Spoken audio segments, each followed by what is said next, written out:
information. We package it up in a fun and Stream isn't sexy way. Come on, Donnie. Let's go. It's like a second time this week. Start it over. Studio, cam, all that shit. My bad.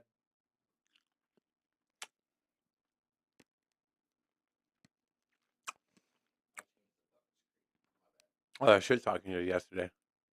Karma, bitch. There we go. All right, we're live.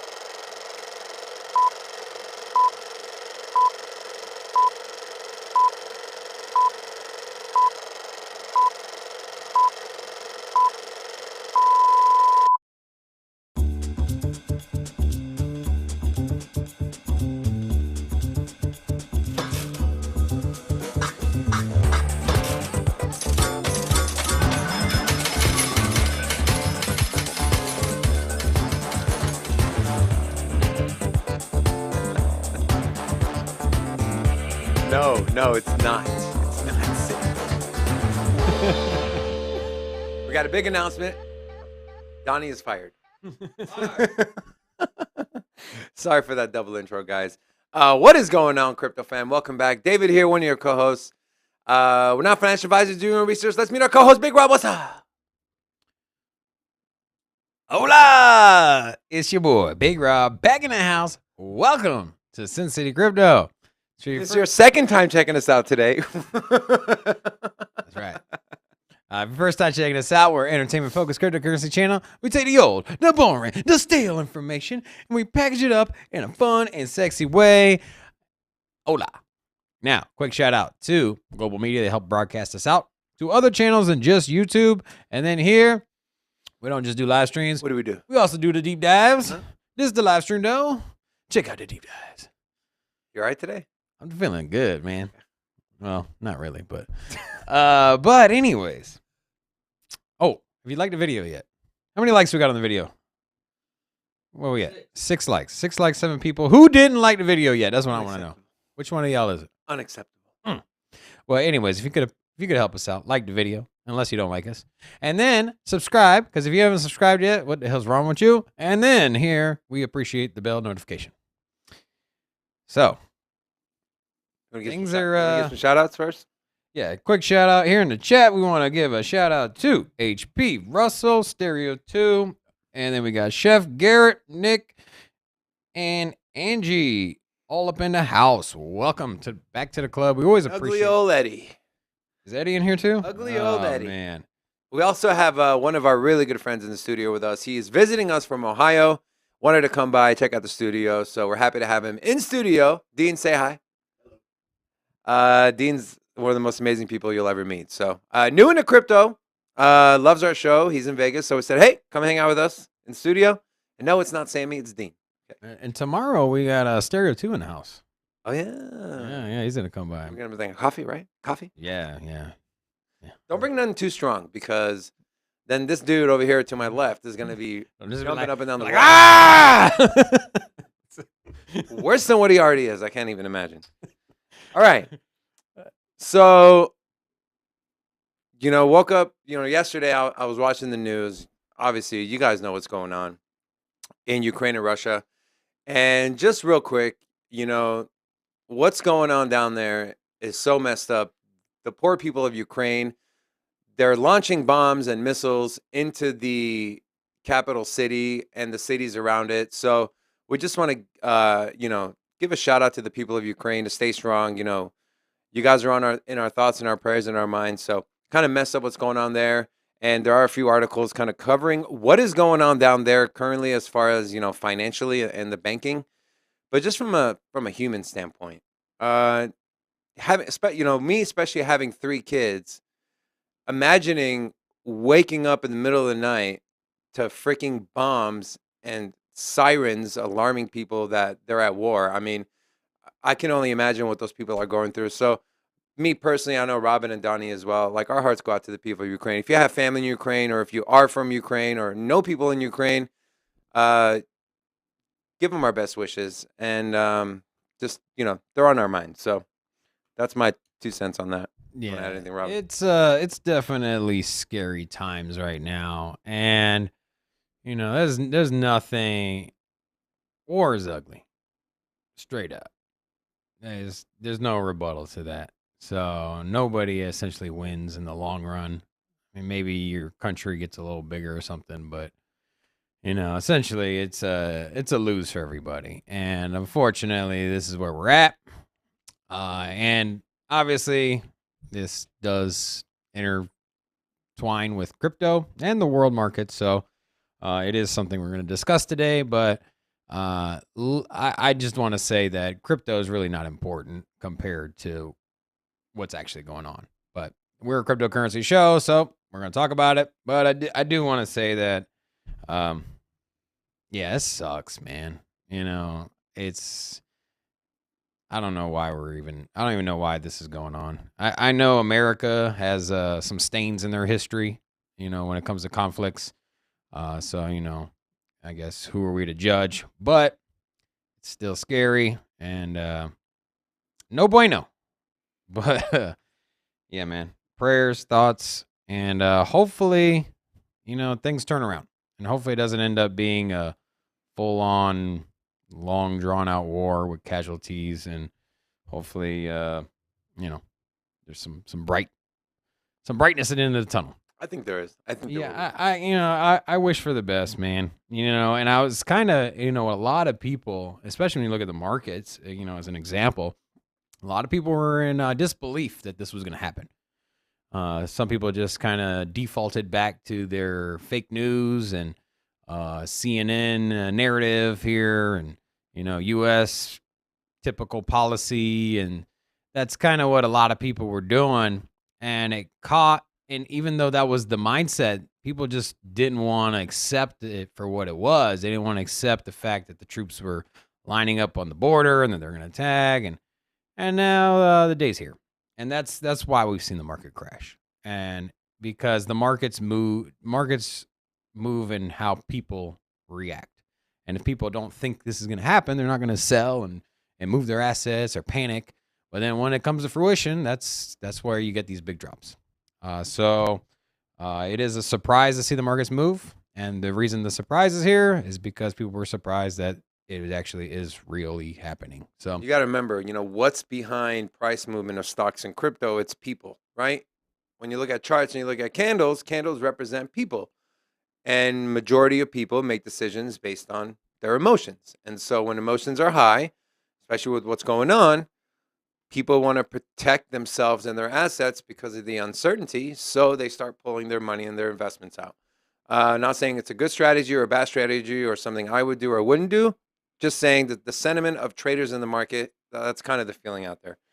Speaking of markets. Yeah, we won't try to keep it too much doom and gloom today. I mean, the markets are down, so kind of somber times, but we'll try to keep the positivity. Being that we're an entertainment focused cryptocurrency channel, we'll try to stick to it today, even though it's depressing times. But you know, like, Robin, you know, crypto did bounce. Crypto didn't tank. If you would have told me. Oh no! First of all, let's go back to what David said yesterday. David said, when we come into the studio tomorrow, well, if I would have known invasion would have been obviously natural. You just got to have a feel for the market, bro, and you don't have it. I have it. Yeah, okay. Yeah. I have a feel for them. You think you have a feel for the market. This is an exception, okay? Exception, okay? I said 35 to 36,000. Yeah, with natural market movement, you throw in a global conflict, that's a different story. But what I'm saying is I was on the money. So, but here's the thing. If you would have told me on Monday, for example, hey, there's going to be there is an invasion coming up on this date. I got a time machine. This is coming. It's real. Well, that's what the Russian president was saying that leading up to yesterday. Well, he was saying he was going to invade the two sovereign nations, as he called them, independent nations that were in Ukraine that were having issues with rebels, and they were like, "Oh yeah, no, they're in their own country, so we're just going to take over." And so that was his kind of pretext to the movement of military, and then lo and behold, they bombed every single city across the entire Ukraine. Now they haven't bombed like the citizens, thank God. But this is the typical pretext for war, is to take out communications and infrastructure. Yep. They haven't messed with the internet yet. So they're taking out military infrastructure, basically the defense systems, other thing. Anyways, we're not CNN warrior analysts here, so I'm not gonna get into it. But anyways, I did have a helmet in the thumbnail. Yeah, I saw that. Apparently, people in the chat liked it as well. I saw a couple references to that. So Whose idea was that? but as I mentioned, if you would have told me Monday, time machine, invasion, or full-blown attack by the Russian government against Ukraine, you would have said, well, what is the implications of this going to be in the market? It's certainly going to happen. I definitely think a drop from 37,000 to 35 would have been a lot less than I would have thought. So I would have thought we'd have easily went down to 30,000. So it holds. So Bitcoin's holding stronger than other global assets. The price of a barrel of oil is $100. So we haven't seen that since 2014. So that's expect to pay more at the gas pump as well. I think the next month's inflation numbers are going to be even higher than they are now. So good luck with that. And then, yeah, and we also have, we have the Fed meeting. So they're supposed to convene regarding the interest rate hikes in 3 weeks. So what are they going to do?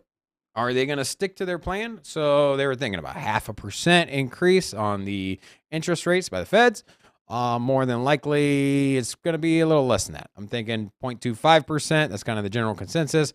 But we have 3 weeks to see what happens here. So I think in 3 weeks, when they have the meeting, a lot more transpire. We'll have a better idea. And you got sanctions. There's all kinds of new things there's all kinds of things on the table.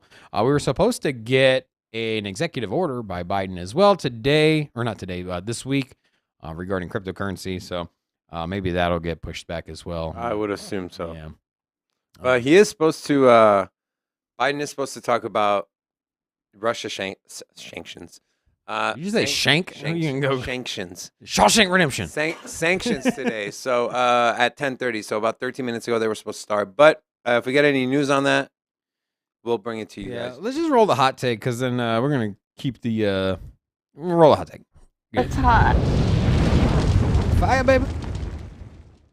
So the hot take today is as follows: what are the crypto implications of the war between Russia and Ukraine that's currently going on right now? So, Robin, I'll let you take the floor first.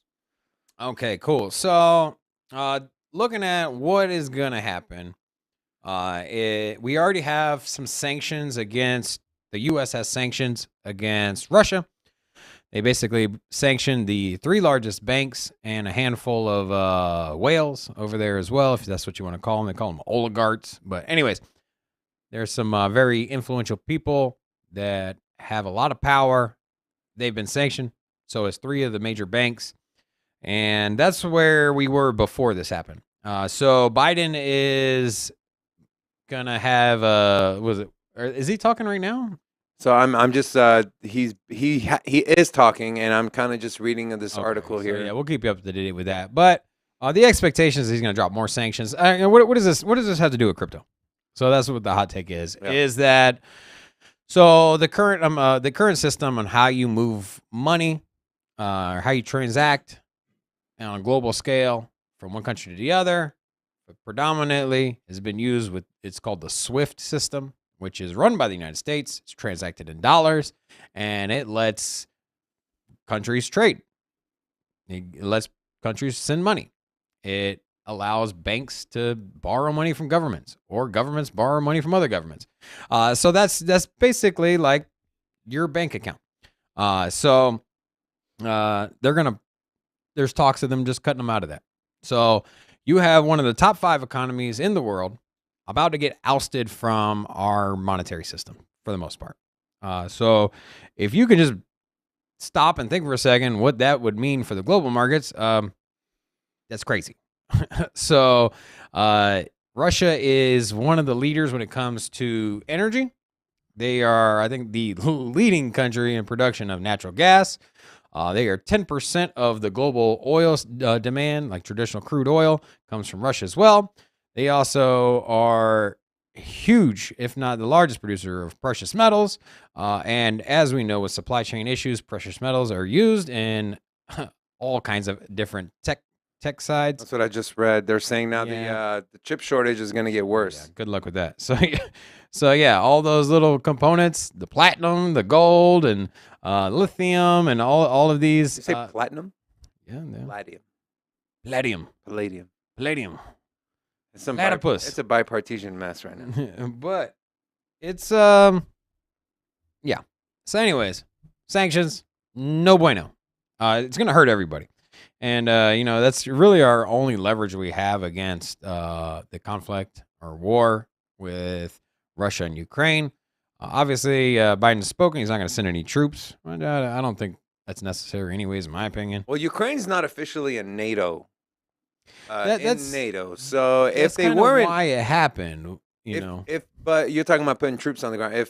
If Ukraine was in NATO, then we would already have troops on the ground there because I think it's like Article 5 of the treaty says that if any NATO country gets attacked, pretty much everyone, all the NATO countries are attacked. So that's kind of why it started. If you didn't realize it, Ukraine had applied or was going through the process of incorporating into NATO, and Russia was like, "Oh hell no, you want our borders, bro? We don't want NATO right next to us." Yeah. And that's kind of one of the pretenses. Russia also thinks that Ukraine is always part of Russia and that they're just having their own little fun games over there. But anyways, so yeah, that's my implications. The sanctions is essentially what's going to happen. You're basically just cutting off probably a quarter of all income for the global markets. So, and material goods as well. So, it's just not going to be good for anyone, man. It's not going to be good for the U.S. Obviously, for Ukraine, for Russia. What are they going to do, man? What's Russia going to do? Yeah, if you can't transact with any other country. Yeah, and here's what the U.S. is going to do too. They're going to say anyone that does business with Russia will lose their pipeline or will lose their business with the U.S. So now you got a decision. Are we picking Russia economically or are we picking the U.S. economically? So that's how they're going to put a stranglehold on the Russian government as far as being able to fund this. And again, Russia came out about a week and a half ago and they legalized crypto. And now you can see why. Because when the monetary system, the fiat system, gets shut down or gets hampered, you have another avenue, in this case being crypto. So we'll see. And again, we have a couple of articles. Speaking of articles. So I had I was watching, I think it was ABC last night. And lo and behold, the news anchor, I couldn't remember the lady's name, but anyways, she asked an expert of Ukraine. He was a Ukraine U.S. ambassador, I think it was. Anyways, political figure, nothing to do with finances. Her question to him was, "Hey, will Russia circumvent sanctions with by using Bitcoin and crypto?" And I was like, "Wow." I'm just thinking to myself, I'm like, that's interesting. Yeah. Not the question, but the fact that a CNN anchor, or no, excuse me, ABC anchor, is asking a question to an ambassador about crypto and how that could play out. So it goes to show you where we're at in adoption, and that it is not only a way, it's not only a investment for me and you in the retail sector, but now it's more than that. It's also a way a nation state can circumvent or possibly circumvent sanctions. The ambassador did go to say that crypto isn't solidified enough. It hasn't been built out enough, at least in Russia, to where they could just say, screw it, we'll just use crypto. So they're not there yet. I don't think any country's there yet. No. I mean, even El Salvador is, still, baby stepping it. So I think we'll get there, but definitely not there. Not anytime soon. So, all right, let's move on to our next segment, the talking points.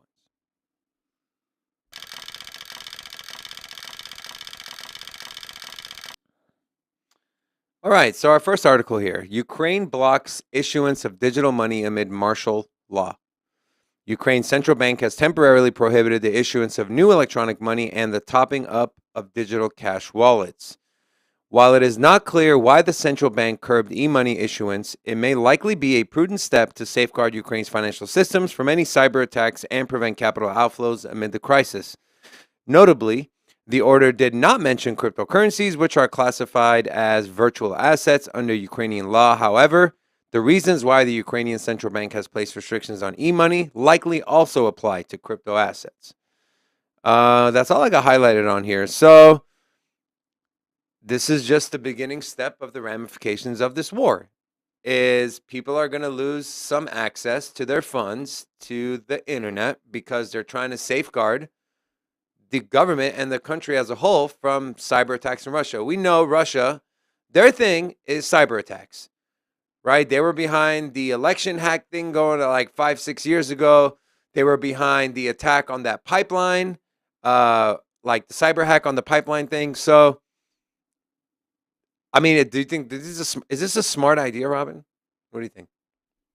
This is just the Ukrainian government trying to protect their financial infrastructure. So you just think of it right now. There's millions and millions of people in Ukraine that are fearful that the government's going to get toppled over, get taken over by Russia. What happens to your bank account, your checking account? And so what happens when you take out your money? Or what happens when you go to ATM in Ukraine right now? They're all empty. Not all of them, or maybe they all are. But anyway, there's lots of reports of ATMs not having any money. The banks are closed. So you can't go in there and get the bank. So what would you do? What would I do right now if I was trying to protect my investment? Is that I would just put it in an exchange and buy stablecoin or just buy Bitcoin, right? So what this is called is a run on the banks. And when you have a run on the banks and you basically just liquidate a bank and you liquidate every bank, there's no money. There's no financial infrastructure. And so it's just them trying to protect themselves. Now, Ukraine has adopted cryptocurrency. I think that's like a last form of protection.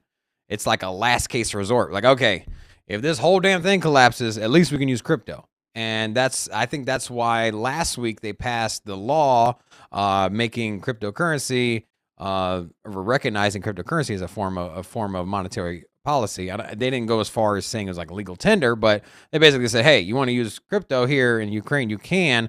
And I think that was, hey, we're about to go to war. If everything hits the fan and we ain't got no financial banking system, at least we can rely on crypto. But we're not there yet. And so what they're trying to do is protect the banks that are there now. They're trying to protect the financial institutions that are there now. And so they're like, hey, let's not liquidate the checking account. Let's not liquidate the savings account, your 401k, your savings, and put it into crypto because you're just gonna collapse the banking system. So I think that's the move for there. So wait till you hear what Russia's doing. Go to the next article. Russia to seize retail deposits if sanctions go too far. Too far. Officials 2, warn. 4, 6, 8, 10. Yeah. In the event of harsh Western sanctions as Russian forces invade Ukraine, retail customers could risk losing their savings. The Russian government can potentially seize about 60 trillion rubles, which equates to about $750 billion worth of people's deposits, should Western nations such as the U.S. decide to block all of Russia's foreign funds, which is what they're probably going to do. And this is a quote from a Russian official. If all the foreign funds are blocked, the government will have no other choice but to seize all the deposits of the population, or 60 trillion rubles, in order to solve the situation. To solve the situation that you put yourself, your country, and your people through. Interesting. Balaji Srinivas, a crypto investor and former chief technology officer of Coinbase, suggested that the ministry was threatening a cyber war with the West. And I'm going to read his tweet. Make no mistake, we will respond strongly to these sanctions, not necessarily in a symmetrical manner, but the response will be well calibrated and will not fail to affect the United States. I mean, They also came out yesterday and said if anyone tries to step in, then we will do something that no one has ever seen in the history of the world. So whatever that means. Well, they're a nuclear power, so I'll just leave it. They have, I'll by leave the it at way, that, if you didn't man. know, Russia has the most nukes out of any country in the world, including the US of A. You know what's interesting is when the Soviet Union broke up and Ukraine split off, obviously, the Ukraine had the third most nuclear missiles. Yeah. And that's why they are pissed, because there was supposed to be an agreement. That was the agreement. And it was, hey, we'll give all the nukes back to Russia. And you just let us be, we'll do our own thing. We'll be our own country. Like, yeah, cool. Yeah, give us your nukes. Yeah, we'll leave you alone. And lo and behold, that didn't happen. So, and I think that's why because the U.S. doesn't have to get involved, right? Ukraine's not a NATO ally. But the reason they're getting involved is because, if I'm not mistaken, the U.S. helped broker that deal to help Ukraine get rid of their nuclear weapons. no, the U.S. don't want this to happen because, rewind, Germany invaded Poland. Everyone was like, yo, what's going on here? Why are you attacking Poland? They're like, it's a big deal. It's a small country. Don't worry about it. And then we all know what happened after that.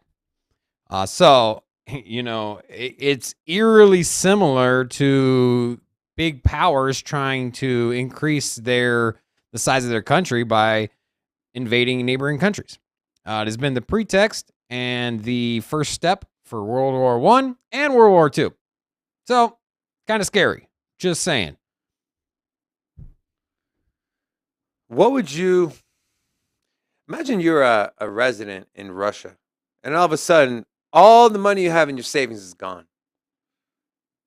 Well, I told my wife, so my wife's Russian. I told my wife, I was like, I was kind of talking to her about it, and the sanctions just came down, and I was like, you can't send or receive any money from your mom anymore, right? Yeah. She was like, what? I'm like, well, the sanctions on the banks.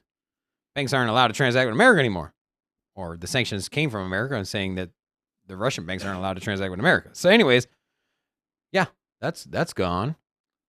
So I don't know, really interesting. But with the article, I didn't reference it. But anyways, it seems like it's a natural reaction. So if hey, you put sanctions on me, and you're gonna sanction our billionaires here, basically that's what they sanction the banks. Steal all the money from our citizens. That's their natural equal. You punch me, I punch you back. But why are they punching their own citizens? It's not their citizens. It's just Yes. It's bank accounts. It's bank accounts that are basically bank accounts of Americans that are in Russia. That's kind of the gist of it. So basically, if you have money in Russia and you are not a Russian citizen, they're just gonna take that. So if you're an entrepreneur and you have in America and you have a business in Russia and the Russian business has a bank account, or the bank account's in Russia, just gonna take that. So whether they're Russian citizens or not, it doesn't matter. That's what I'm saying. It's that any bank accounts that are tied to the American system or to systems outside of their country. Now I don't know if that article says it in those words, but Yeah. This is what I've seen on the news is basically Russia's like, okay, you're going to drop sanctions on us. You're going to make us not able to trade with you. Then whatever bank accounts you got over here in our country, we're just going to seize it, whether it's a citizen or not, whether it's some construction company or it's a billionaire or it's a government agency, whatever money's there that is the source of the money comes from an outside country, they're just going to seize it. It just says retail and customers could risk losing their savings. And then it says the Russian government can seize 60 trillion rubles worth of people's deposits. People's deposits. Who else is depositing money into the Russian money system, right? Yeah. Oh, I'm just I don't know exactly what the article's referencing. I'm just saying that if you're going to Russia's saying you're cutting us off of your financial system, whatever money's left here from your financial system, we're going to take. And whether or not it's, you got to think of, there's a lot of Russian citizens that live in Russia that have companies that work outside of Russia. The same way that there's Americans here that have construction companies, or they have, or they have different warehouses, or they're partnered. There's lots of different transactions and different facets of the companies that exist across overseas. So I don't know, man. Do we got anything like positive to talk about?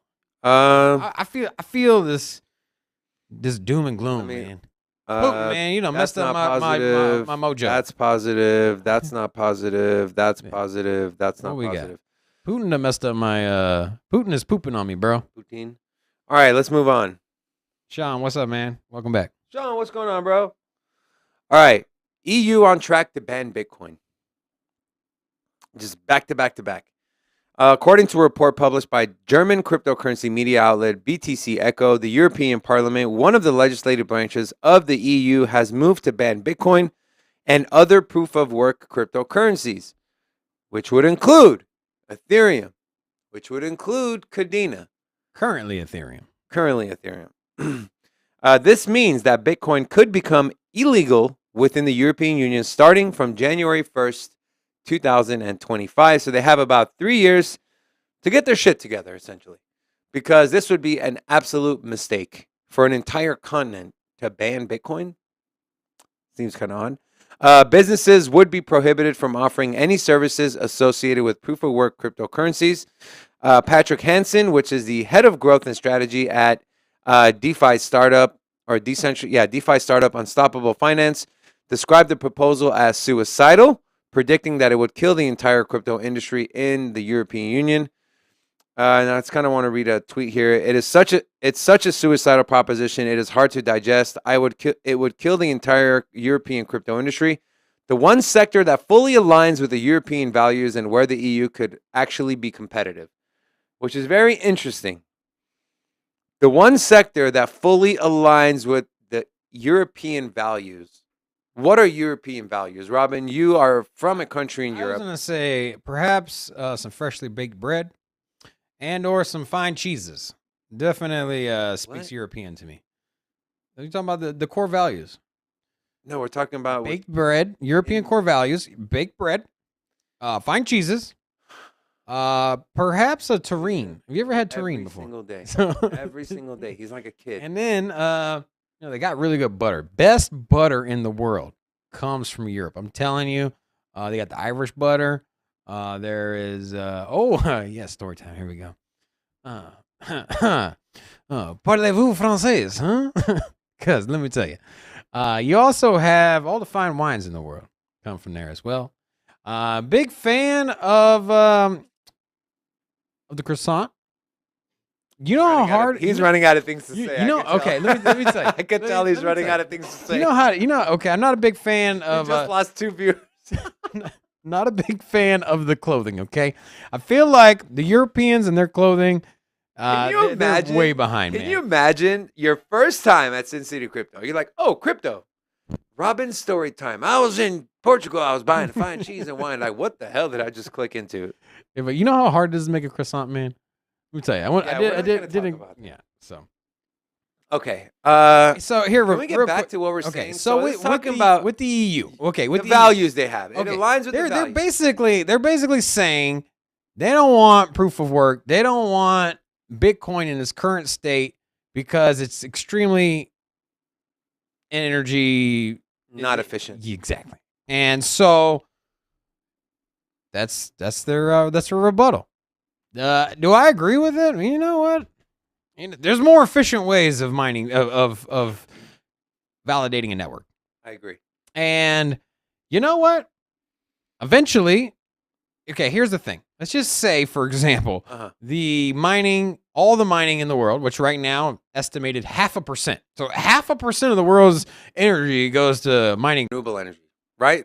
But it doesn't matter. Supposedly if it keeps growing, if the energy usage goes from, say, 100 fucking terawatt hours to 500 terawatt hours. Yeah, whatever the energy joule I don't even know what it is. Exahash. Anyways, however much damn energy they use, it keeps growing exponentially. So at some point, at some point, this bar graph just keeps going up. You just put the years at the bottom at 2020. This thing just keeps going up and to the right. Yeah. You're going to take more and more energy. At some point, I mean, what's it going to get to? 20%? And all the Bitcoin maxis are like, well, I mean, that's the cost of doing business. We need a quarter of the world's energy. Like, what are you talking about, bro? Like, at some point, it gets a little out of hand. And you know what? There's an entire continent that's just like, okay, how about this? We'll give you 3 years. Figure it out, man. There's other blockchains that figured it out. So what? Fucking migrate your shit. How will Bitcoin figure it out? What is? How about this? You know how they're gonna figure it out? How? The EU bans proof of work. Okay. Followed by the United States, followed by China, followed by everyone else, and then you know what the miners are gonna do? They're gonna see all their profits lost, and they're gonna be like, okay, let's vote on this. Maybe we should go to proof of stake. That's one way. Right. But what if that happens and the damage is already done and Bitcoin never comes back? Well, then you have 3 years to do this. That's the whole premise. They didn't say that it's not effective tomorrow. And you know what? All it is a vote with the miners. You do a EIP. You do a proposal for a change on the chain. It goes to the miners, and then they vote on it. At least just or how about this? Just put a cap limit on the hash rate. Instead of saying, hey, this can grow exponentially to infinity and beyond. Yeah, but then and take up a quarter of the world's energy. Or how about we just put a cap on it and we just say, hey. Transactions take 6 hours. It doesn't speed up or slow down the transaction. It's just who gets the honor of validating, of producing a block. That's all it is. You know, the Bitcoin transaction history, the block history, less than 2 terabytes. We got more than 2 terabytes memory on our computer. So you telling me we need an entire warehouse that consumes as much energy as a small town to verify it? We could verify the block if we unplug the big networks. If we unplug the big mining companies, we could easily mine a Bitcoin block with our computer here. And there's no need to build a warehouse. We're gonna do it. Let's do it then. And then take a quarter of Intel's freaking supply chips to validate it. It's overkill to the maximum. And you know what? It worked great. It was a great idea. However, when they came up with this idea, they didn't think the possibility of like, okay, you know, these people are gonna have a bidding war. And you know what? Somebody's going to have a 55,000 square foot warehouse full of enough energy to you know, power Mexico. Like, you know, I know that's over. That's way over. But I get the point you're making. Exactly. Okay, here's the thing. I don't want to see Bitcoin banned, but at the same time, I see where they came from. I see where they're going, and energy consumption is getting more and more. More and more every year. More energy. It doesn't matter if you keep plugging in green energy. We'll see. Leave some of the green energy for some other people, bro. I want some of that green energy. Can't get it, though. I'm like, what's up with this windmill? Nah, that's Bitcoins. Start naming the windmill Bitcoin. All right, let's move on. Some good news. The London Stock Exchange buys Tora for $325 million to expand its crypto reach. The leading British financial markets infrastructure, the London Stock Exchange Group, also known as LSEG, will acquire trading tech solutions provider Tora for $325 million. The acquisition will allow LSEG, we'll just say LSEG, will allow LSEG to expand its presence. LSEG will allow LSEG to expand its presence in the digital asset sector. Quote, combining Tora's international footprint with LSEG's global reach will drive further growth, and we look forward to collaborating in order to continue this expansion, said Dean Barry, a top executive at the exchange. See if I have anything else highlighted. No, I do not. Robert, you want to take the lead on this one? Because I think we have some breaking news. I'm just going to go over real quick. Go ahead. All right. Yeah. So the London Stock Exchange is pretty proactive when it comes to crypto and its integration with crypto into the exchange. So really bullish.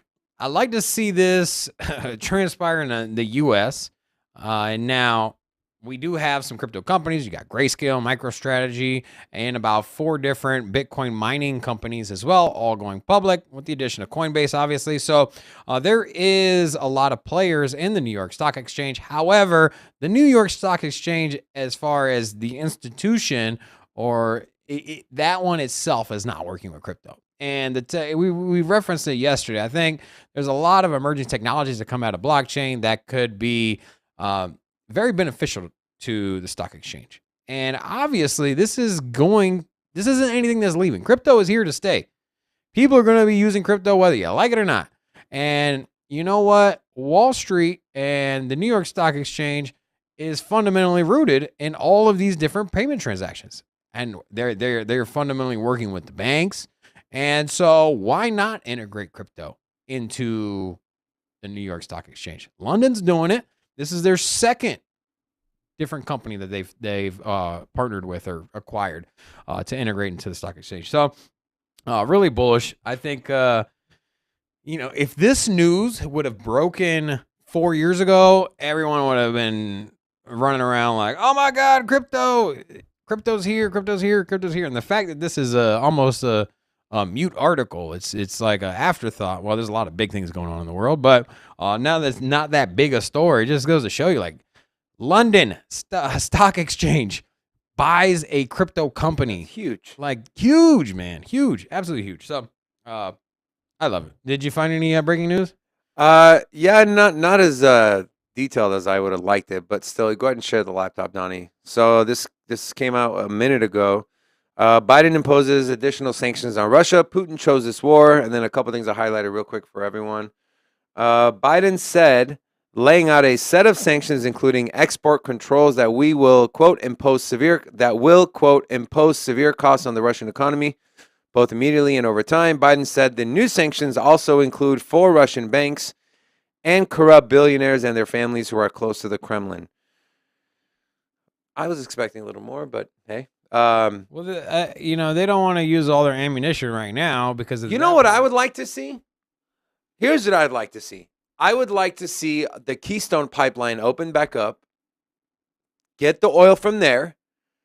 We have enough oil for this country and for every country in the world. And this is a sanction you should do. Anyone that wants to deal with the U.S. on an economic level, if you buy your oil from Russia, you will be excommunicated from our circle of business partners, so to say. And you take over Russia, it'll bring the price down of oil for the U.S. citizens, and it will help other countries. That's Russia's main. You can't. We're already gonna hamper ourselves by cutting off trade and every freaking financial transaction with Russia. So it's unrealistic to basically threaten another country, like, hey, you trade with Russia, we're not gonna trade with you either, because that just hurts our bottom line even more. Yeah, at this point, we gotta make up. We need to, like, how are you gonna hurt that economy, right? Because war needs money. But if there's no money coming into Russia, how are they gonna fund the war? But you can't just shut down our own economy. You can't say shut down our own economy. Well, China is gonna transact with Russia. They're like partners. We're not gonna trade with China. Okay, there's one. Then what? Taiwan. Taiwan's not gonna. Yeah. All I'm saying is Singapore. Singapore produces all the computer chips. They're a big partner with Russia. Are we not gonna trade computer chips? All of a sudden, no computer chips come in because they're buying oil from Russia. What I'm saying is that it's not gonna happen. You know what? You drop the sanction. America's already a huge integral part, the biggest part of the global economy. You're cutting us out of it. You're cutting NATO out of it. You're cutting England out of it. So what is Russia left with? They're left with a handful of countries around the world that'll trade with them. That is not going to meet the demands of the citizens in the country economically, resources, and so the sanctions are lackluster, but you can't just drop them all. If you put everything out now, and all of a sudden Russia decides to go and invade the next country, or just start bombing the capital of Kyiv, then you got nothing else left. Basically, if we throw everything we got at them now, then if they end up progressing even more, then what are we supposed to do next? Another part of this article says Joe Biden announced a new deployment of ground and air forces to NATO's eastern flank, even as he reiterated U.S. troops would not engage in direct conflicts in Ukraine. Our forces are not and will not be engaged in the conflict. Our forces are not going to Europe to fight in Ukraine, but defend our NATO allies and reassure those allies in the East. So I was expecting a little more as far as sanctions go, but then again, I'm not in the loop. I don't know what's going on behind the scenes. So I don't want to speak on it from a standpoint of being ignorant. So I won't. But I thought it would be more severe in terms of cutting off their number one moneymaker for that country, which is oil. But we'll see. We'll see what happens. All I know is I just want this to end. I want it to end. We all want it to end. And we want to go about our lives. All right. We're moving on to our next article. This is some Canada news. Single mom loses bank account under Canada's Draconian Emergency Act. A single mother in Canada has lost the use of her bank account after donating just $50 to the trucker convoy protest. Brienne took no active role in the protests, but her small token of support is now costing her far more than her initial $50. And this is a quote from this gentleman by the name of Mark Stahl, who is a local representative in Congress there in Canada. Brienne is a single mom from Chilliwack working a minimum wage job. She gave $50 to the convoy when it was 100% legal. She hasn't participated in any other way. Her bank account has now been frozen. This is who Justin Trudeau is actually targeting with his Emergency Acts order. This is messed up, dude. Because this person, Rob, I got a new person in chat. Hola! Fresh Beats, what's up? Welcome to Sin City Crypto. You caught us on the Doom and Gloom show. So normally we bring the heat and energy and entertainment, but obviously global times are a little sorrow today. But so we're kind of covering that stuff. Okay, so real quick, man, Canada, what are y'all doing, bro? Why y'all freezing single moms' bank accounts, man? Like, what's going on? What is going on up there, bro? Man, just get back to the maple syrup and the hockey. Like, you know, I love my Canadians, man, and that's why it upsets me. Now, what is this world coming to right as these stories keep piling on, as governments keep overreaching their power and just straight shutting down bank accounts, seizing money, and basically being like, nah, we don't like where you're sending that money. You're blacklisted. The more this happens, the more people are going to get frustrated with it, and they're going to go to other means because now we have options. We have a private enterprise that is building out a monetary system. So no longer are you stuck with the money that your country issues, but now you have an option. If you don't like the way the country runs their monetary policy, you can just say, yeah, you know what, screw you, I'm going to Bitcoin. Thank you for your service. So as this progresses, people are going to transition to crypto because that's the other option. And if this lady had money on a crypto wallet and sent it, this wouldn't happen. First of all, good luck even finding out who she is. Now, everything's transparent. If they really wanted to, they could put their Secret Service behind it if Canada has it. You know, their Mounties have a Secret Service. Probably. Anyway, let's ask HP. If they do, they would have, they could find out who she is. But that's all they could do. They could find out who she is. They couldn't seize. They couldn't shut down that Bitcoin wallet, that crypto wallet. So basically, it's protection for the people. Power to the people. Protection to the people. People. Done? Yeah. What you got? What are your thoughts on that? I was starting to say it, and then you cut me off. No, you said we got somebody new in the chat. Did you give them their hola? I did. Good. Fresh Beats. Hola! Two holas. I love beets, by the way. They're bomb. Golden beets, my favorite. What about red beets? Do they even have a different flavor? I love red beets. Put some salt on it. They always stain my hands when I go to... Oh, I remember the first time I ate beets, and I went to the bathroom, and it was red. I was freaking out, because I'm a hypochondriac at heart. And so, no story time. I'm not Robin. I was freaking out. So if you eat beets for the first time, red beets, just Goat don't freak cheese out. and beets are two amazing combination there. Goat cheese and beets. Yeah, because beets got kind of like a sock kind of smell, like warm socks. Taste kind of no Warm socks. warm socks. No, That's kind of weird. Warm doing socks. like you're working in the backyard. Come in, take the socks off. No, No. Okay. Warm socks. Okay, that was a little weird. Okay. This show is hilarious. I love this show. All right. What were we talking about? No, we're not talking about warm socks. The lady in So it's just messed up. Like, so now you're gonna tell people where and when and who they can donate their money to. Like, this just comes off as communism to me. And Canada is supposed to be a free country, just like the U.S.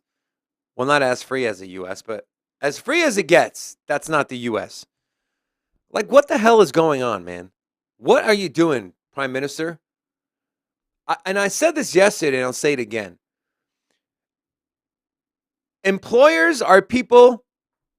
If whoever's name is on your paycheck, that cut that paycheck, is your employer. And who pays our government official salaries? Who pays them? Is it why are you laughing? Why are you dying over there?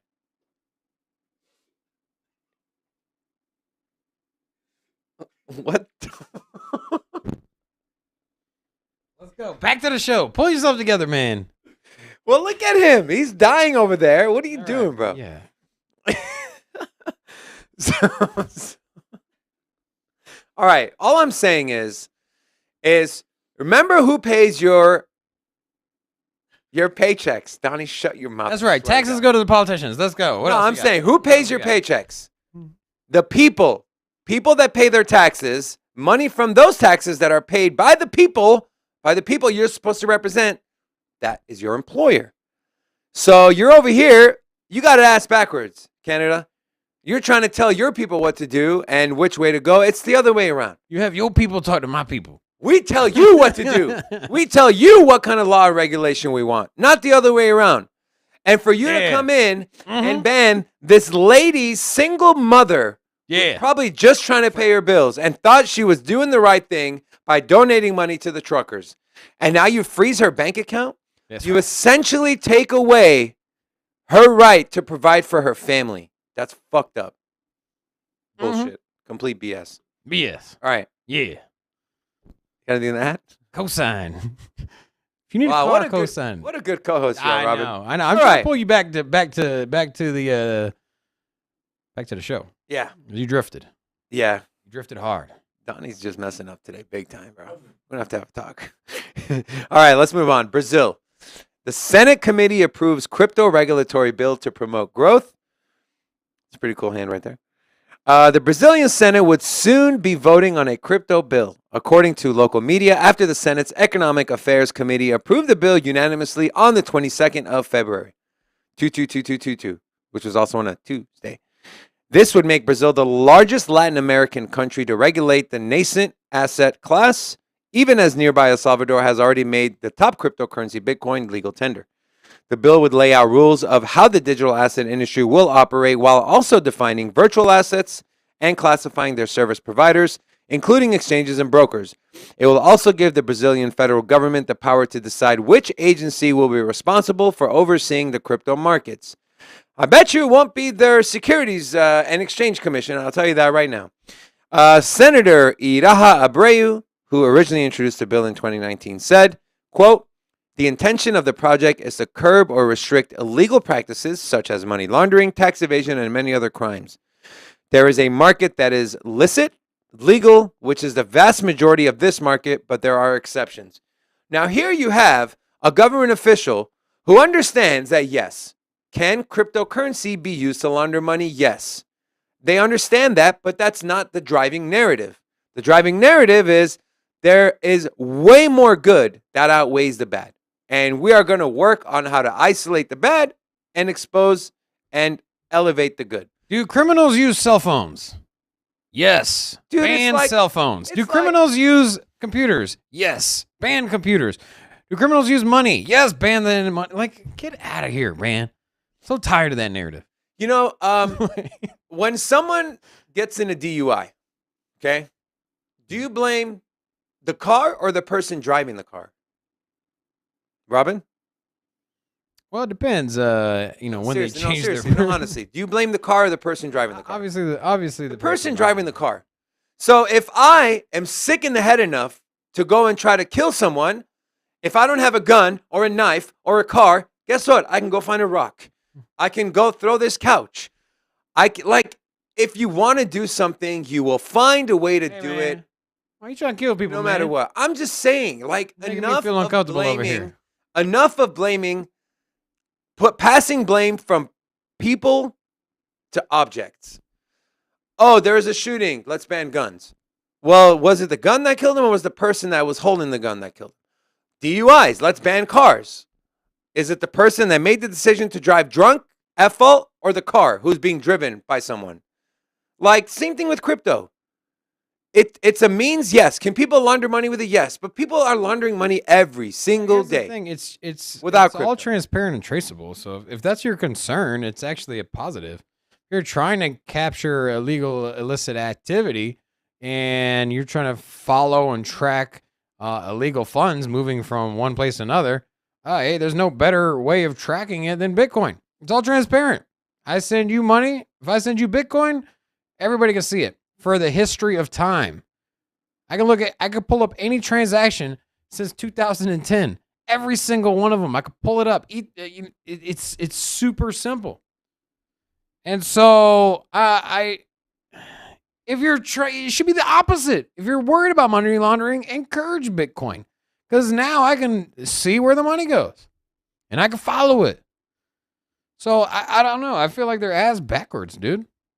I know. I'm just sick of hearing that. But you know what? This is just argument is based around money laundering. It's just this article is just a politician. It's not even so. Brazil is very progressive when it comes to cryptocurrency. There's lots of talks of them perhaps making Bitcoin a legal tender and following in El Salvador's footsteps. So I think this is just one stagnant player in the government down there. But as a whole, I think majority of Brazil is getting behind crypto and Bitcoin. And you know what? We have the same issues here in the U.S. It's no different there in Brazil. You have politicians here in the U.S. That are screaming at the top of their lungs how bad Bitcoin is. So yeah, nothing new. Same crap. All right. We got one more article. Robin, you're going to like this one. Is it about SHIB? Nope.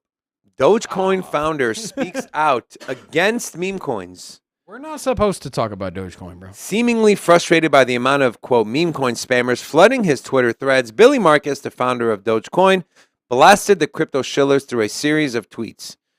Marcus recounts how Doge was originally created more than 8 years ago as a true meme that pokes fun at idiotic coins. However, the creator points out that now meme coins are not memes anymore. They're made by people trying to get rich off of other people trying to get rich. Satire has, and this is a tweet from him, satire has some mildly clever elements to it. Jokes are funny. Spam advertising, lying about who is involved in a project, making up ridiculous promises, desperately trying to get Elon's attention to promote you are not clever or amusing. I kind of agree. I kind of agree. I'm not against meme coins because I feel like community is extremely important. I'm not going to go and dump 5% of my portfolio in a meme coin that has no utility.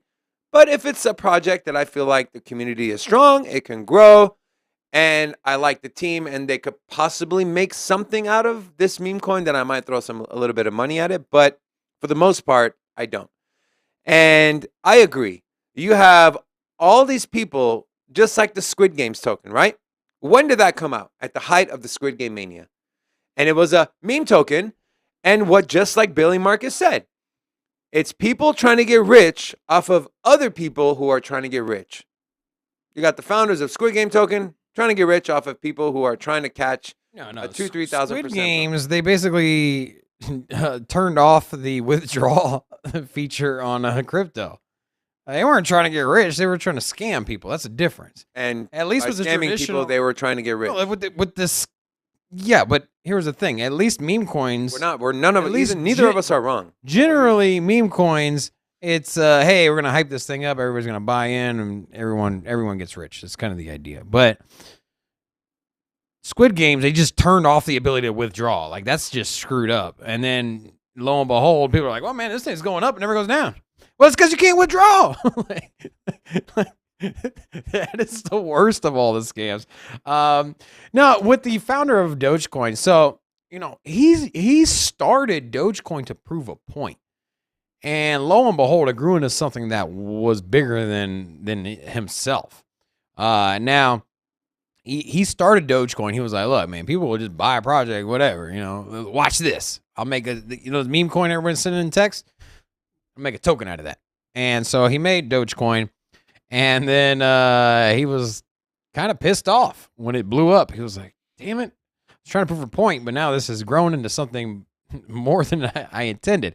The man, the founder, what's that dude's name? Whatever. Billy Marcus? Yeah, he actually owns less than like $2,000 worth of Dogecoin now. You know that? I thought it was 45,000. Was it 45,000? Well, when we covered this about maybe a month and a half Either ago, he had way. about $45,000 of Bitcoin. Of Dogecoin. He's got like nothing, comparatively speaking. For So being a founder, you only have 45K. that just shows you his conviction for the project. He doesn't believe in it. And that was a backlash from the Doge community was, hey, our freaking founder doesn't even believe in it enough to hold a substantial amount of money in the token. What are we doing? It brings no value to the economic system. Now, whether or not the community gets behind it, whether or not it could But grow. Doge is a little different because you can actually use Doge to pay for things, with the whole Tesla thing, the movie theater. But here's the thing. It's only because so many people have it that there's businesses that are trying to make money off of it. Yeah. And so the chain itself hasn't grown up. The chain itself hasn't developed. They just carbon copied Litecoin's blockchain. They stuck a dog on there and they released it. By the way, have I told you that I hate Litecoin?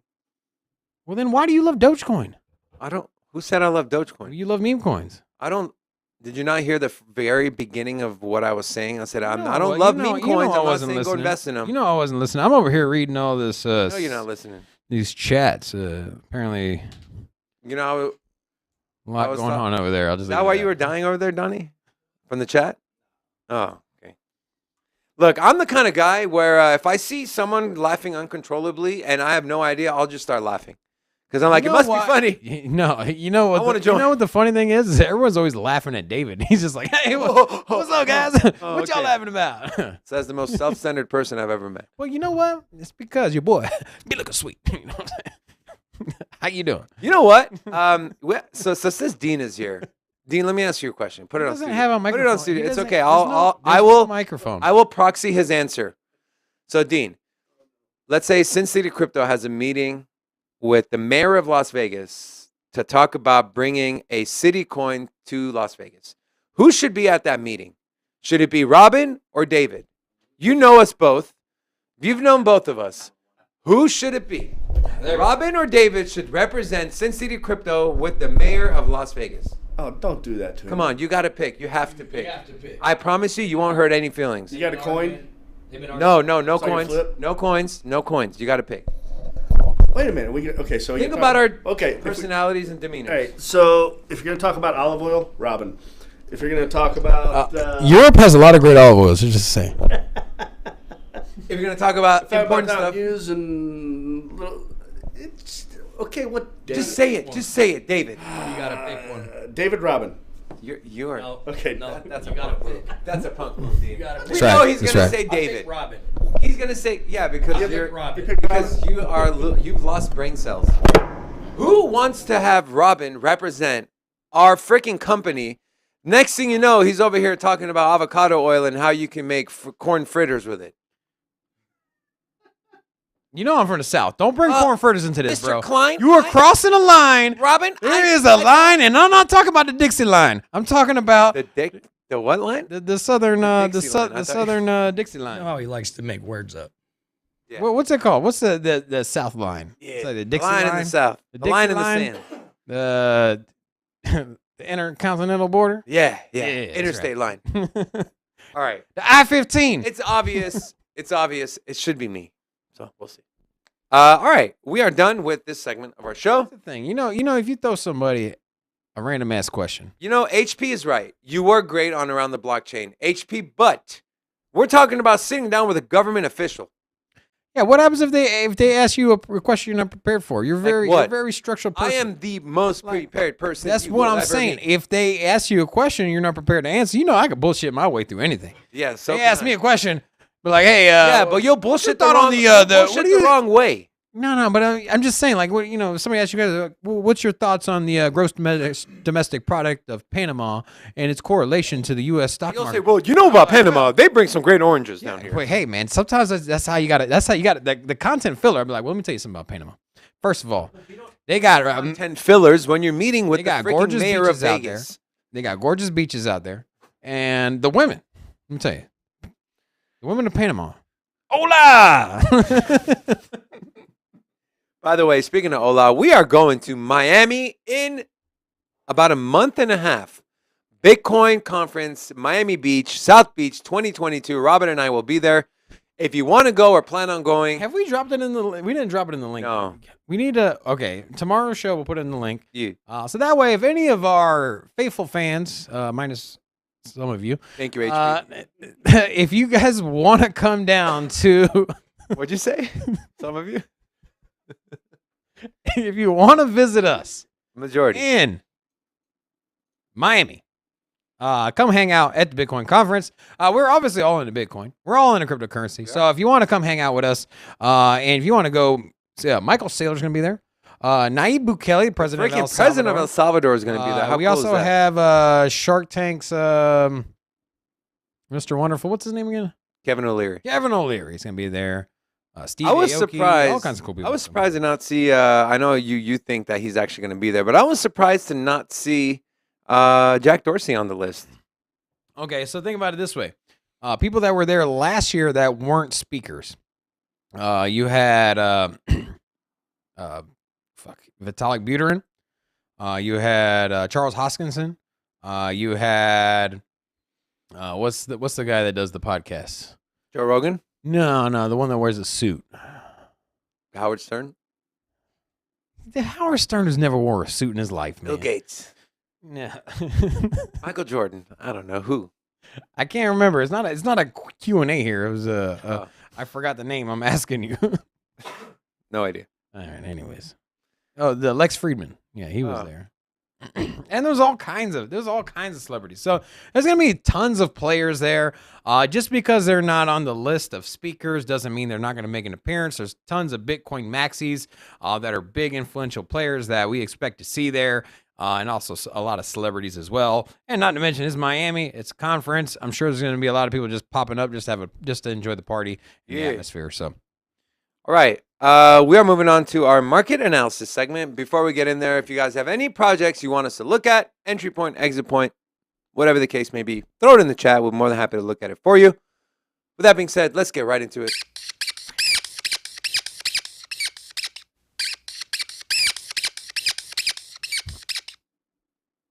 so Sean said he's going to Miami.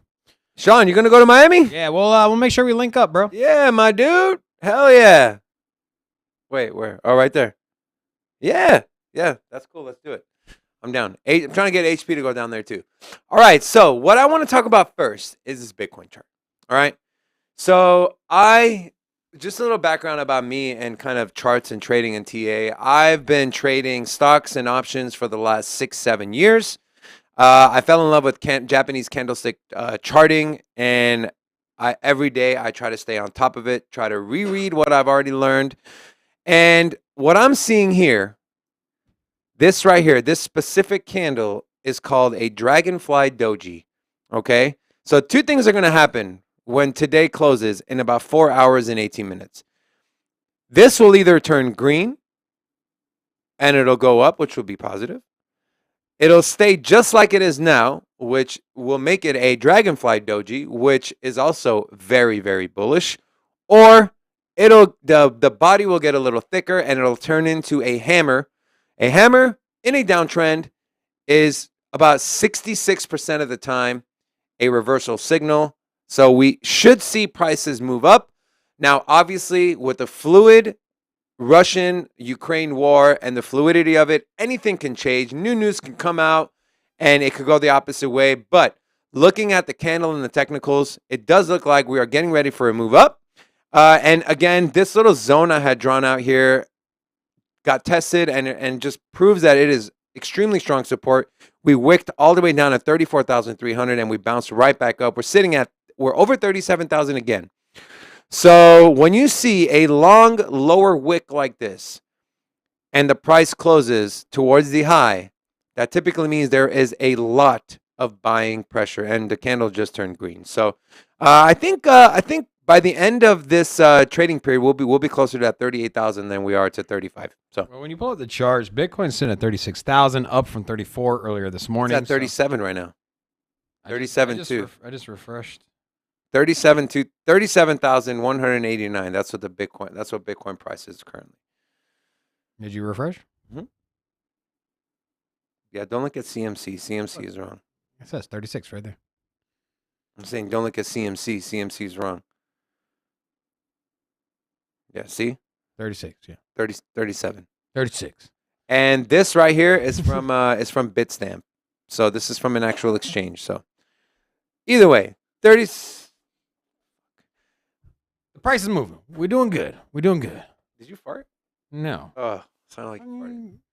Okay. And then just a real quick look at the Dow Jones. We did draw out this head and shoulder pattern, and it did break the neckline, and then we gapped down here. So we should fill this gap here in the next, I would say, there's only one more day left, but maybe by tomorrow or the beginning of Monday, we should see this gap fill. But this is actually a positive signal. So if you have money in the Dow Jones index, Hey, I feel question. like a move up is coming. Sean, you get the industry pass or do you get in the general admission pass? I'm just curious. So, yeah, the markets are bouncing back, man. You want to pull up the list here? Oh, one more thing. Avalanche. Again, bottom of a downtrend. This is what's called a hammer. Extremely bullish. This is a very, very good reversal sign. So, again, I feel like tomorrow is going to be a green day for us. I did say today was going to be a red day. I think tomorrow will be a green day. We'll see what happens. XRP sitting at 68 cents. I saw it as low as it was like 63 cents or something. Yeah, so let's go over the market as a whole. So we have Bitcoin sitting right under 37K, Ethereum back over 25. It did get into the mid 2300s yesterday. And you can see just over the last hour, we have Radix, Ecomi, AMP, Terra Luna, Avalanche, Theta, Engine, all up over 5% in just the last hour. And then if we look at the biggest losers, Kadena continues to drop $5.76. I actually picked up some Kadena yesterday. $5.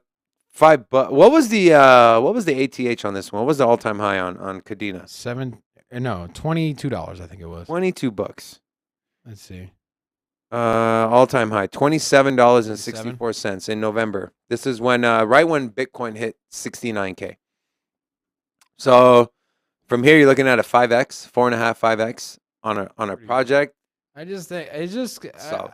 I just think for it to get back to all-time highs, I think is at least a year. So 2 years. I think everything will be at least a year. 2 years, but definitely a lot of potential upside when it comes to Kadena. So if you're a Kadena fan, HODL on, I think is going to pay off in the long run for sure. Those are one of the great long-term projects.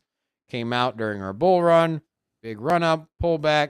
If it makes it through the bear market, which I think Kadena will, you're going to be incentively rewarded at the end of 2 years. Incentively rewarded. I don't think I've ever heard that. Mm-hmm. There's Let me an, ask you a- there's let me an ask- incentive Rob, to holding it for 2 Let me years. ask you a question. ¿Qué pasa? You think a dollar is now like very, very, very strong resistance for Cardano? Oh, hell yeah. until That's not good. yeah. But you know what? I don't care. I think Cardano is a $22 project in the long term, 5+ years. $22. 25. I think it's going to be one of the integral Do you players. think Cardano could ever get to a $3-4 trillion market cap? 3-4 trillion? Like, I mean, it's okay, let me ask you possible. this. Let me ask you this question, and it'll help you answer my first question. In 10 years, what do you think the total market cap of the entire crypto blockchain industry will be? 10 years? 50 trillion? 100 trillion? No, I'd say. I mean, dude, I'd say 10 years. I'd say 30 to 50 trillion. I'm thinking Because the market cap of gold is 20 trillion. yeah, but and gold is not an entire The ecosystem. S&P 500, the top It's 500 44 company trillion. is 44 trillion. I So get it, but we're talking about a space I just don't. I don't think cryptocurrency will have. It's going to be adopted. I just don't think it's going. between It's not gonna, metaverse, it's DeFi. not going to replace cash, and it's not going to replace Visa, and it's Cash is not going already to starting to be replace. replaced, Rob. It's not going to replace gold in its entirety. It's not like you're gonna. It's not like you can just subtract this market cap and this one. Like, will it take a big chunk of it? Yeah, for sure. I could easily see it taking half of gold's market cap. I could see it acquiring $10 trillion where the traditional investors would be investing in gold. And now they're like, well, you know what? I'd rather invest in Bitcoin. I feel like it's a better hedge against inflation. I feel like it's a better store of value. The same kind of concept behind gold, but I'd rather keep it in Bitcoin. But they're not. There's always going to be gold maxis. There's always going to be some old grandma that's like, I ain't using no Bitcoin. Give me this is my check card. So you know, so you're never gonna take over the world in its entirety. you know what I'm curious to see? So I was in the insurance industry for a while, and investment mutual funds, not mutual funds. Yeah, investment vehicles. The name will come to me here in a second. But it talks about the baby boomers and how much money is going to be transferred from the baby boomer generation to the next generation, and it's in the trillions. So when that starts happening, what are these people who are going to be in their 40s, 50s? What are they going to do with all that inheritance money? I guarantee you a piece of that will go into cryptocurrency. Yeah, for sure, no doubt about it. And I think I'm just saying to take over $100 trillion. That's just like I think it's. I mean, we're talking. you're talking about it being the number one economy in the world by a mile. You don't think blockchain can do that? Well, maybe not 10 years, but I'm just saying. think about it. It can literally integrate with every single industry on the face of this planet. I'm all about crypto, babe. I'm all about crypto. You call me babe? That's right, babe. Babe? Now listen. All about it. Love me some crypto. Okay, babe. All right, babe? My It's your new nickname. New nickname for me, baby. So daughter calls me babe sometimes because my wife calls me babe. Because my wife saying, babe, can you get the milk? And my daughter goes, yeah, babe, get the milk. But it's just, I'm just looking at it in a realistic. We're barely struggling to get over 2 trillion. We're gonna go through a bear market for some point in time. Maybe it's 2 years. No, hell no. I'm just saying, if you look at history, bro, history. I'm just saying, you got to think it's a possibility. History is history. So I'm just Robin's saying, a mystery. I'm just saying it's a possibility, obviously. And if that's the case, then you have 8 years to grow $98 trillion. Like, come on, bro. Yeah, I think closer to 50. If 35 would be kind of my guess. So let's go with 50. Oof. If the entire crypto market, the blockchain market, is $50 trillion, you don't think Cardano can get about $3 trillion of that? I think it's possible. And a $3 trillion market cap for Cardano, price-wise, we're looking at, so we're at 27 billion, so 3 trillion, we would have to... So 4 times would be $3 times 3. You're at $9 Cardano. No. How many coins in circulation? About 35 billion? You're looking at an $85 Cardano. Or $90 Cardano. That's what. If Cardano gets to 3 trillion, which I think is possible, if they stay on their roadmap, they accomplish everything on their roadmap, and they continue to grow and expand. 5? Yeah. 3 trillion divided by 35 billion. No, yeah, coins. I'm thinking 100. Yeah, you're right. $85 Cardano. I think it's possible. which would put Ethereum. $3 trillion. Yeah. Think about it. If you take the top 5 DeFi platforms in a $50 trillion, and you got Ethereum, Binance, Avalanche, Cardano, and let's say, I hate saying it, but Polkadot, and you'll say they each get $3 trillion. That's only.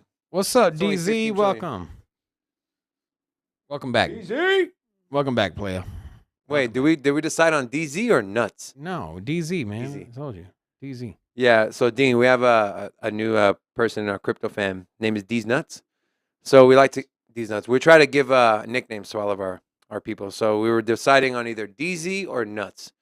Kind of like them both, but we'll see. All right. And then What about Son of Sam? son of what? All right. Let's take a look real quick before we sign off. Go ahead and pull my laptop back up, Donnie. The top gainers in the last 24 hours, we have Terra Luna up 3.5%, Maker DAO up 2.7%, and then Solana's up less than 0.5%. Sorry, a little more than 0.5%. And then as far as biggest losers, Humans.ai, never heard of it. Elrond is down 12% over the last 24 hours. Harmony down at 12 cents.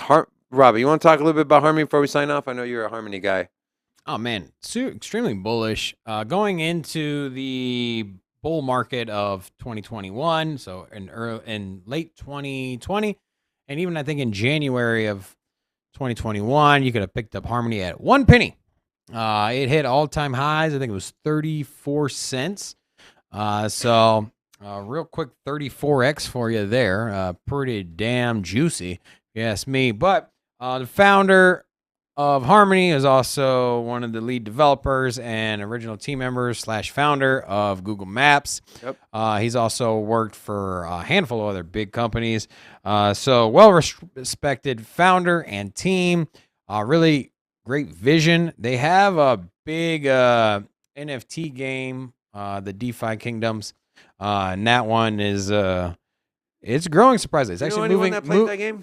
I do, yeah. And it's actually moving over to Avalanche as well. There's a big community, and they're pretty fast and light blockchain. Their transaction fees are usually around a penny for everything you send. They got great staking. So let me ask you this question, Robin. Everything you would like. I'm just surprised they're as low as they are. Like I feel like Harmony could easily be neck and neck with Avalanche and also Algorand. And their supply is only 11 billion. And putting them up there on par with Avalanche and Algorand, I mean, you're talking at least a 10x, right? To get there? Yeah. Kind of in that right now, realm. market cap, we're sitting at a little under 1.5 billion. I think 15 billion market cap. Easy. Harmony is definitely one of the projects I'm eyeballing if we go through this prolonged bear market. Let me ask you this question, Robin. Let's just say for the next 3 months, market's down. Harmony's at 8 cents, 7 cents. I'm scooping it up. Let me ask you this question though: 12-cent Harmony, 88-cent Cardano. What are you buying right now? Right now, I feel like I don't know how low Cardano's going to go. I don't think Cardano is going to drop less than 60 cents. I think that's kind of the lowest. So for me, I'm probably going to go with Cardano at the moment, but I'm not shortchanging. I'm just thinking about buying opportunities. I think there's more to lose because the community compared to Cardano is smaller.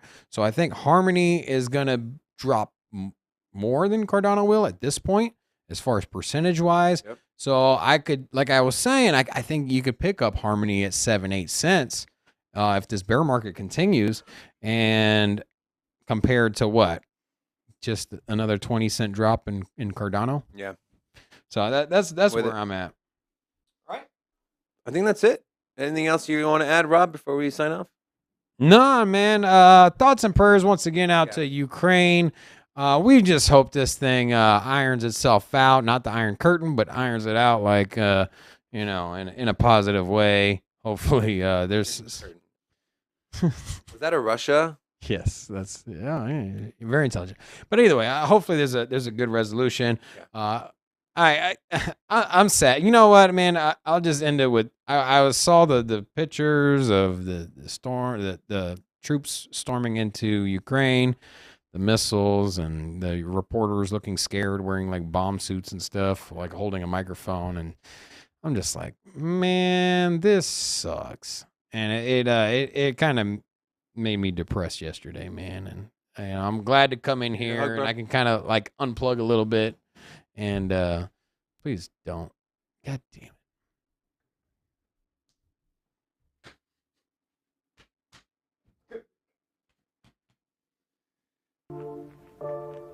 Didn't wear any deodorant today, huh? What'd you say? Said no deodorant today? Shut your face up. Anyways, we love you Smell guys. like baby powder. Thank you so much for joining us again. Come back tomorrow. Blockchain parlay tomorrow. Who will win? $50 in free Bitcoin. Make sure you tune in. Bring your friends and family. We'll see you tomorrow, 10:30 a.m. Vegas time. We love you. Peace.